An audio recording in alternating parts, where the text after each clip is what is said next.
Hello good morning. आज आहे वेगळा व्हिडिओ. अच्छा, आज मी ना भरलेलं कारलं बनवते. ते मी कसं बनवते ते सांगते.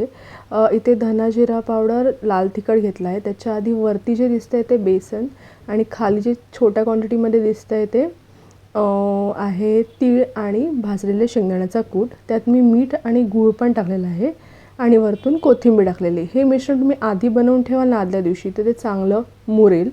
त्याच्यानंतर हे जे आहे कारल्याला मी मीठ आणि लिंबू लावून एक दिवस आधी ठेवलेलं आणि दुसऱ्या दिवशी पाण्यात टाकलं, गरम पाण्यात. म्हणजे त्यातला तो कडवटपणा असतो ना, तो निघून जातो. आणि आता ह्या मिश्रणात थोडं ओलं करायला मी तेल टाकलेलं आहे. तुम्ही आदल्या दिवशी जर ठेवलं ना मिक्स करून, तर ते गूळ व्यवस्थित मिक्स होतं आणि ते थोडं चिकट पण होतं.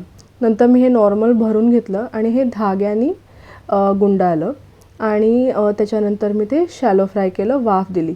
तसं तर ओलं सारण नसल्यामुळे ते पडण्याची शक्यता असते. त्यामुळे मी धाग्याने गुंडाळलं. वेगवेगळ्या प्रकारचेही बनतात. खोबरंही घालून बनवतात, कांदा घालून बनवतात, पण मला बेसनवाला आवडतं त्यामुळे मी हे बनवलं. आणि अशा प्रकारे हे छान रेडी झालं. मी दुपारी मस्त जेवले, त्यासोबत लोणचं. असा संपला माझा दिवस. Okay, bye.